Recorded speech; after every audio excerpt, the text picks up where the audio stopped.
বিশ্বকাপের প্রথম ম্যাচেই তিনটি লাল কার্ডের নাটকীয়তা। বিশ্বকাপের উদ্বোধনী ম্যাচে চরম নাটকীয়তা। ফুটবলের মহারণের শুরুতেই ফুটবল বিশ্ব সাক্ষী হলো এক উত্তপ্ত লড়াইয়ের। এক বা দুটি নয়, রেফারির পকেট থেকে লাল কার্ড বের হলো গুনে গুনে ৩ বার।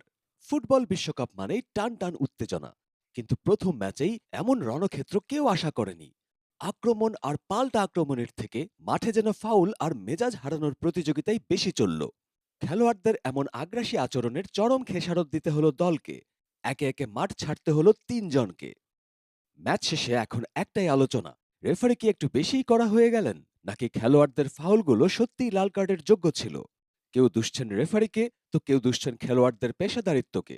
তবে যাই হোক, এমন লাল বৃষ্টির শুরুটা বিশ্বকাপে এক নতুন বিতর্কের জন্ম দিল।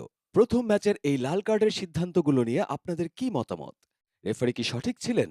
দ্রুত কমেন্ট করে আপনাদের যুক্তি জানিয়ে দিন। বিশ্বকাপের এমন সব খবরের চুলচেরা বিশ্লেষণ পেতে সাবস্ক্রাইব করুন বোকাজ চ্যানেলটি।